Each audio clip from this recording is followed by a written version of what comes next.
Doctor साहब, वज़ीर-ए-आज़म शहबाज शरीफ साहब की जानिब से बिजली की कीमतों में कमी का ऐलान किया गया है। क्या इस इक़दाम से मईशत की तरक्की की राह हमवार हो सकेगी? नहीं, मईशत तो पूरी दुनिया की इस वक्त एक इंतहाई तबाहकुन जी। सूरत हाल से गुजर रही है। सवाए हमारे जो हमारी हुकूमत है या अरेंजमेंट है जो भी है, उनके बकौल यहाँ सब ठीक है, लेकिन बाहर दुनिया तो लरस रही है। बल्कि इस तरह के बयान सुन के भी वो परेशान होते होंगे कि ये क्या चक्कर है भाई, पाकिस्तान में इतनी गुड्डी गुड्डी खबरें क्यों सुना रहे हैं यहाँ पे हमारे सारे लोग, और दुनिया भर के अंदर तो कोहराम मचा हुआ है मीशत में इस वक्त। तो लेकिन बहरहाल ये बिजली उन्होंने कम की है। इशू जो है ना, ये एक रिलीफ मिला और चलें आगे बात जैसे भी चली। इशू ये है, इशू ये नहीं है, इसकी रूट क्या है। ये IPP किन की थी और ये IPP के मुआहदे कैसे हुए थे, और इतनी दिहाइयों तक कितने IPP के, पहली तो ये मालकान कौन है इनके, और फिर वो मालकान जो हैं उनको डॉलर्स में कितनी पेमेंट हुई और कितने अरब या खरब रुपया मुल्क से बाहर गया इनको पे करके। और अब वही लोग जो इधर बैठे हैं जो मालकान हैं, लेकिन वो मुआहदे बाहर किए हुए हैं डॉलर्स में, ठीक है, उनसे रिक्वेस्ट करके कीमत कम करवा ली। और भाई पहले इतने अरब खरब रुपया जो है वो जो बिजली पैदा करें ना करें और डॉलर्स में पेमेंट्स होती है, वो कितना पैसा उसका कोई ऑडिट है कि नहीं है। मतलब उनसे कह दिया, वो इधर ही है, वो मान गए जी IPP से गुजारिश की। कौन है IPP? वो इधर ही तो बैठे हैं। वो जी हमने शुगर मिल्स से रिक्वेस्ट की तो उन्होंने चीनी, ओ भाई इधर सामने ही तो बैठे हैं, अंदर बैठे हैं। मतलब देखिए ना, ये एक अजीब सा मामला है। मतलब डेवलपर्स, रियल एस्टेट डेवलपर्स से हमने गुजारिश की है, ओ भाई आप इधर ही अंदर सेटअप में ही तो, अरेंजमेंट में ही तो सारे बैठी है एलीट, तो वो खुद ही अपने आप से रिक्वेस्ट करके तो कम आ जाते हैं, ज़्यादा हो जाती है, चीनी जाती है, चीनी अंदर आ जाती है, वापस गंदम बाहर जाता है, गंदम वापस आ।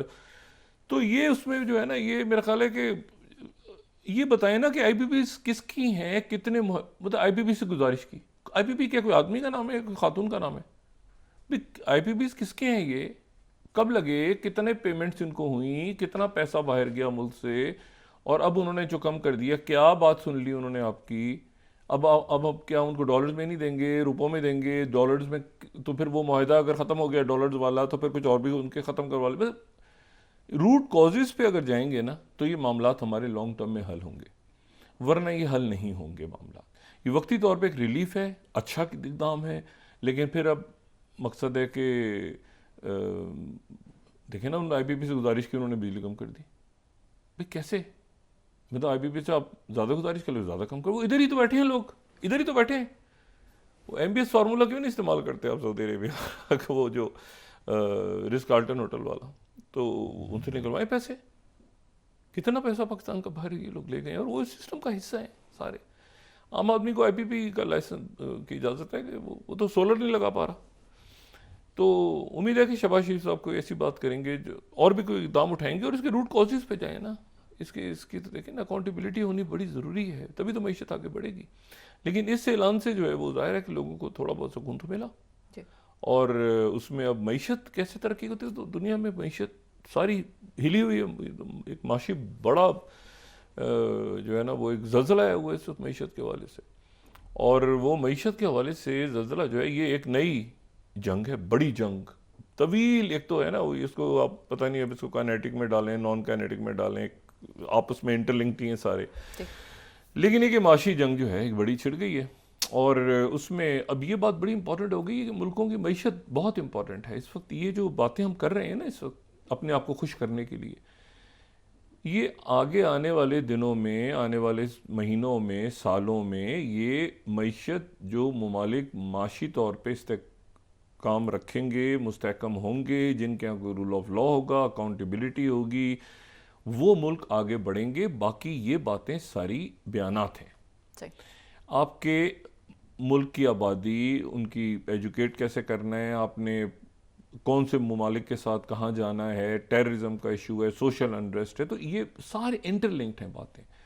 ये जो बात है ना आज के दिन, मतलब ऐलान अच्छा हुआ, लेकिन आप यकीन करें जो पूरी दुनिया आप देखें तो वहाँ पर क्या डिस्कशंस हो रहे हैं इस वक्त। एक हमारे यहाँ डिस्कशन हो रहा है कि वो ज़बरदस्त हो गया और तरक्की आ गई और मईशत ठीक हो गई और हमेशा के लिए ठीक हो गई, और ये हो गई। तो चलें जी, हो गई ठीक, मतलब ये ऐलान अच्छा है, लेकिन मैं कह रहा हूँ कि रूट कॉजेज़ इसके क्या हैं। IPP के ख़त्म हो गए, उनके तो मुआहदे ख़त्म कर दिए हमने, वो अपनी जगह रूट कॉज मौजूद है ना। कि हमने आगे बिजली कैसे बनानी है, कैसे नहीं बनानी, सोलर पे जाना है, हाइड्रो पे जाना है, कैसे हमने आगे जाना है। तो वो रूट कॉजेज तो अपनी जगह सारे मौजूद हैं। तो ये अच्छा है, आज एक ऐलान हो गया, फील गुड आ गया, लेकिन ये कि वो आगे तो बड़े इश्यूज हैं। अच्छा, अब इसमें जो मैं आपसे मईशत की बात कर रहा हूँ, देखें 185 मुल्कों के ऊपर उन्होंने टैरिफ आयद कर दी है प्रेसिडेंट ट्रंप ने। लिबरेशन डे का उसका नाम दिया। लिबरेशन डे का नाम उसको यौम आज़ादी या जो भी, लिबरेशन डे इसलिए कि अमेरिका जो है वो आज़ाद हो गया, उसकी मईशत जो है वो आज़ाद हो गई उन तमाम ज़ालिमाना कवानीन से जिनके तहत जो है वो दूसरे मुल्क फ़ायदा उठाते थे और अमेरिका को नुकसान होता था। टैरिफ क्या है? टैरिफ वो है कि जो आपके एयरपोर्ट या बंदरगाह पे जो सामान बाहर से बन के आता है अमेरिका में, उसके ऊपर टैक्स लगा दिया जाए ज़्यादा।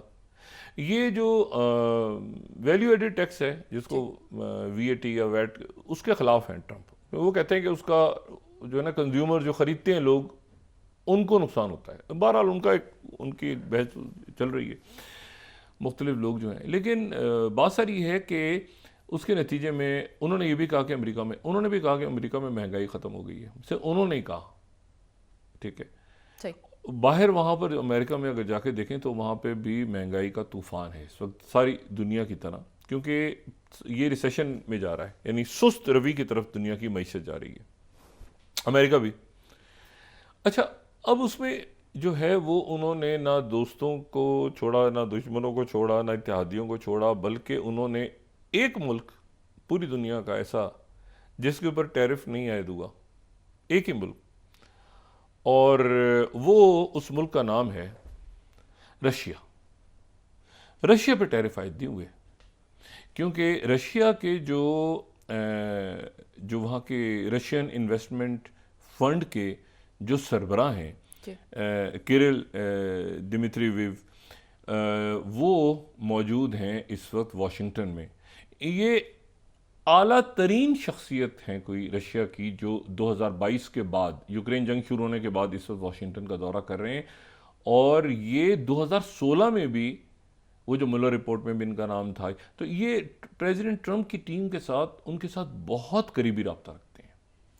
ये इस वक्त इनको एक हफ्ते का वीज़ा इशू किया और ये वाशिंगटन में है। एक तो इनकी ज़ाहिर है स्टीव विटकॉफ से मुलाकात होगी, बाकी किससे होगी? तो वो वहाँ आ रहे थे, तो जाहिर है कि ये एक मैसेज भेजा प्रेसिडेंट ट्रंप ने मजीद कि हम रशिया पे टैरिफ नहीं लगा रहे। रशिया पे बाकी पाबंदियाँ वगैरह तो लगी हुई है ना, स्विफ्ट वगैरह, लेकिन वो टैरिफ उन्होंने रशिया पे नहीं लगाया। अच्छा, तो रशिया की ट्रेड तो चल रही है ना बहुत से, मतलब वो इतना ओपन ले लेंगे, रशिया तो सस्टेन कर गया इकोनॉमिकली, वो उतना डैमेज नहीं हुआ जो बाइडेन इंतजामिया की असेसमेंट थी। लेकिन उसमें जो दूसरी बात है वो ये है कि कम से कम टैरिफ क्या है, सारे मुल्कों पे लगाया है ना, तो कम से कम जो टैरिफ है वो है 10%। यानी मिसाल के 10% बना दिए कि $100 का एक कोई चीज़ तैयार हुई, $100 की $80 में तैयार हुई, $20 उसकी शिपिंग में लगे, पहुंच गई अमेरिका के बंदरगाह पे। जब बंदरगाह पे पहुंची तो उस पर 10% टैरिफ लग गया, ठीक है। $100 की थी, 10% लगा तो 110 हो गए, मतलब सादा से $110 की चीज़ हो गई, 10%। तो कम से कम जो टैरिफ है, टैरिफ एक टैक्स है, यूं समझ लें, टैरिफ एक टैक्स है जो बंदरगाह पे या एयरपोर्ट पे जो भी बाहर से सामान आएगा उस पर लगेगा। सही। अब जनाब 10% लग गया तो 100 से वो 110 हो गया। अच्छा, तो कम से कम 10 है, सही। यानी 10% से नीचे उन्होंने किसी पे टैरिफ नहीं लगाया, और बाकी मुल्कों पे वो टैरिफ बढ़ता गया, मुख्तलिफ मुल्कों पे मुख्तलिफ लगाते। जैसे EU जो है, EU जो कि 232 बिलियन का उनके साथ ट्रेड है दूसरे नंबर पे। पहले नंबर पे तो चाइना है ना, 295 बिलियन डॉलर्स की ट्रेड है अमेरिका को और चाइना के दरमियान। तो उनके ऊपर जो है वो जो उन्होंने 34% उन्होंने लगा दिया। लेकिन ये 34% टैरिफ तो लगाया, लेकिन इससे पहले 20% लगा चुके हैं, तो ये 54% बनता है असल में देखा जाए तो। यानी से चाइना से आने वाली जो जितना भी सामान होगा उस पर 54% टैरिफ है। अच्छा, मैक्सिमम उन्होंने इसकी जो था वो 60 था, वो 60 तक कोई नहीं गया। उन्होंने ये कहा था कि लेकिन 60 तक नहीं गया, 54 भी नहीं, 34 पे यहाँ पे गए। लेकिन जो दूसरी बात है उसमें बात ये है कि जिन मुल्कों पे उन्होंने सिर्फ 10% लगाया टैरिफ, बिल्कुल मिनिमल लगाना तो था ना सब पे, उसमें एक मुल्क का फायदा हो गया, क्योंकि ईयू पे तो लगाना, ईयू पे लगा, वो लगा 20%, सारे ईयू के ममालिक। लेकिन एक मुल्क ईयू से अलग हो गया था ब्रेग्जिट की वजह से, जहां वो लोग परेशान रहते थे कि भाई हमने पता नहीं फैसला ठीक किया है कि नहीं किया है, वो बरतानिया था। तो वहां ईयू से बरतानिया जो अलग हो गया तो इन पे 10% लगाया। यानी ये बरतानिया को पहला रिलीफ, बड़ा रिलीफ अगर मिला है बरतानिया को ब्रेग्जिट से निकलने के बाद, कोई बड़ी कामयाब, तो वो बरतानिया को मिला है कि ईयू को 20% है सारे मुल्कों पे, और जो बरतानिया है उसके ऊपर जो है वो 10% लगा है, क्योंकि बरतानिया ब्रेग्जिट के नतीजे में अलग हो चुका है। तो ये मतलब बेजा हो गई कि कितना अच्छा फैसला किया तुमने ब्रेग्जिट से निकल के, कभी अंदर जाते हैं मतलब देखें ना 10%। और कीर स्टारमर जो है उनकी गवर्नमेंट को एक बड़ा उनकी तारीफ भी हो रही है कि भाई ये तो बड़ा ज़बरदस्त काम हुआ है। अच्छा, अब इसमें जो लेकिन अच्छा और कौन सा मुल्क है 10% में जो मिनिमम लगाई है उन्होंने? सिंगापुर 10%। अच्छा, Brazil 10%, Brazil BRICS, Brazil 10%, Australia 10%, कम से कम, यानी कम से कम 10% से नीचे किसी पे नहीं है 10%। ऑस्ट्रेलिया 10%, टर्की 10%, अच्छा Colombia 10%, Argentina 10%, El Salvador 10%, UAE 10%, Saudi Arabia 10%, Qatar 10%। तो ये जो जीसीसी के ममालिक और उसके बाद जो बरतानिया, ब्राज़ील, ऑस्ट्रेलिया, उन्होंने कुछ जगहों पे 10% रखा। सबसे ज़्यादा, अच्छा पाकिस्तान और भारत का तो डिस्कस हो रहा है 29 और 26 और वो सारा, लेकिन सबसे ज़्यादा अगर उनका टैरिफ है तो वो उन्होंने साउथ ईस्ट एशियन कंट्रीज़ को हिट किया है, साउथ ईस्ट एशियन कंट्रीज़, और उसमें बहुत बुरी तरह से हिट किया है। और उनके ऊपर बात करने से पहले मैं ये भी जरा आपको बताऊं कि स्विट्ज़रलैंड ईयू में नहीं है, तो ईयू पे तो लगाए हैं ना 20%, तो स्विट्ज़रलैंड पे लगा दिए उन्होंने 31%, क्योंकि स्विट्ज़रलैंड जो है वो ईयू का हिस्सा नहीं है, तो उस पर 31% लग गया है। उनकी सबसे ज़्यादा अमेरिका के साथ ही उनकी ब्रांड स्विट्ज़रलैंड की बड़ी, तो वो सारा लग गया है उनके ऊपर। अच्छा, जो कंबोडिया है, कंबोडिया के ऊपर, कोलंबिया पे तो कोलंबिया अलग है, कंबोडिया अलग है, ठीक है ना। तो कंबोडिया जो है साउथ ईस्ट, ये जो ASEAN countries, south east Asian countries हैं, उनके ऊपर लगा है 49%, लाओस पे लगा है 48%, वियतनाम। अच्छा, अब ये था कि जी चाइना से कंपनीज बंद करें और वियतनाम ले जाएं, यही था ना, चाइना से आप बंद करें कंपनीज को। ये ट्रंप 1.0 में यही था कि इंडिया ले जाएं या वियतनाम ले जाएं या बाकी मुल्कों में ले जाएं, वहाँ जाके काम करें, तो वो वहाँ पर, तो वियतनाम पे 46%। अच्छा, म्यांमार जहाँ पे ज़लज़ला आया हुआ है और बहुत प्रॉब्लम्स हैं इस वक्त, वहाँ 45%।